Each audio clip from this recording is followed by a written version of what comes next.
আমার সামনে যে বাচ্চাটি বসে আছে বয়স এখন 4 বছর। ও এসছে আলিপুর থেকে। মেন যে কমপ্লেনটা নিয়ে এসছে আমার কাছে সেটা হচ্ছে ওর স্কিনের প্রবলেম, চর্মরোগ রয়েছে, প্রায় 1 বছর ধরে ভুগছে এবং গত 1 বছর ধরে অ্যালোপ্যাথিক ট্রিটমেন্টের মধ্যেই রয়েছে। ওর মা পাশে রয়েছে কিন্তু আমি মুখ দেখাতে পারছি না ওদের, শুধু ভয়েসটা নেওয়ার চেষ্টা করব। আপনারা ওকে মোটামুটি গত 1 বছর ধরে দেখাচ্ছেন। সেটা অ্যালোপ্যাথিক ট্রিটমেন্ট হয়েছে, হোমিওপ্যাথিক কিছু করেছেন কি এর আগে? এটা প্রথমবার হোমিওপ্যাথিক ট্রিটমেন্ট করছেন, কিন্তু অ্যালোপ্যাথিক ওষুধ যখন খাওয়াতেন বা ওখানে মলম লাগানোর জন্য দিত, কিছুদিন ভালো থাকতো, আবার সেই একই রকম ভাবে উঠতো। অ্যালার্জির ওষুধ দিত, খাবার ওষুধ দিত এবং তার সাথে মলম দিত লাগানোর জন্য। লাগালে পরে কিছুদিন ভালো থাকতো, আবার তৈরি হতো নতুন ভাবে, একই রকম চলছিলই, পুরোপুরি কিছুতেই কিওর হচ্ছিল না। এই উনি কারোর রেফারেন্সে আমার কাছে এসছেন। আমি সিমটমস নিয়ে যা দেখছি ওর, যে এই চুলকোনোটা মেনলি রয়েছে দুটো কিউবিটাল ফসাতে, অর্থাৎ দুটো কনুইতে রয়েছে, এবং বাঁদিকের বগলে বেশি পরিমাণে আছে, দুটো কিউবিটাল ফসা এবং লেফট অ্যাক্সিলা, এগুলো মেন জায়গা। আর কিছু কিছু এদিক ওদিক অল্প কিছু কিছু রয়েছে এদিক সারা শরীরে, দু একটা জায়গায়। এটা চুলকোনোটা বাড়ে হচ্ছে দিনের বেলা কম্পারেটিভলি, এবং চুলকোনোর পরে বলছেন উনি যে খুব সামান্য একটু হালকা ময়েস্ট হয় জায়গাটা, খুব সামান্য একটু ভেজা ভেজা মতো লাগে, ঠিক তো?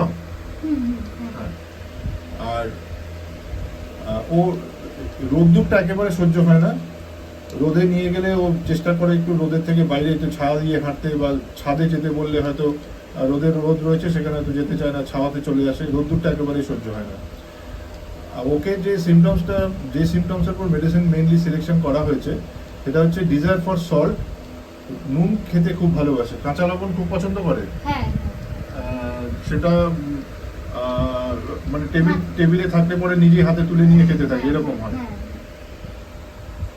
অ্যাভারশন টু ব্রেড, রুটি পছন্দ করে না, কম্পারেটিভলি ভাতটা ভালোবাসে খেতে। আর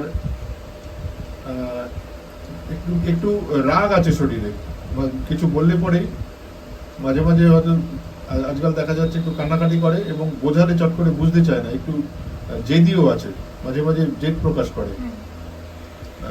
কনসোলেশনে অ্যাগ্রাভেটস, বিশেষ করে মোবাইল। আর এখন এই বাচ্চাদের এই মোবাইল দিয়ে দিয়ে আরো আমরা সর্বনাশ করে ফেলছি। কিছু কিছু ক্ষেত্রে উপায়ও থাকে না, আবার আমরা নিজেরাই সর্বনাশ ডেকে আনছি দিয়ে। এই হলো এই সিমটমসগুলো, এবং এটা কিন্তু হট পেশেন্ট যদিও, কিন্তু ঠান্ডা লাগার টেন্ডেন্সি আছে, ক্যাচেস কোল্ড ভেরি ইজিলি, অল্পেতেই ঠান্ডা লেগে যায়। এইগুলোর উপর বেস করে ওকে মেডিসিন সিলেকশন করা হলো নেট্রামিউর 0/2 এবং 0/4 দিনে 2 বার করে খাওয়ার জন্য। আর হোপফুলি ওই 1 বছর ধরে যে অ্যালোপ্যাথিক ট্রিটমেন্টে ছিল, যে যা রেজাল্ট পেয়েছেন ওনারা, আশা করি তার থেকে অনেক আগেই এই নেট্রামিউর বা অন্য কোনো মেডিসিনের পরে যদি লাগে সেটা দেখে নিতে হবে।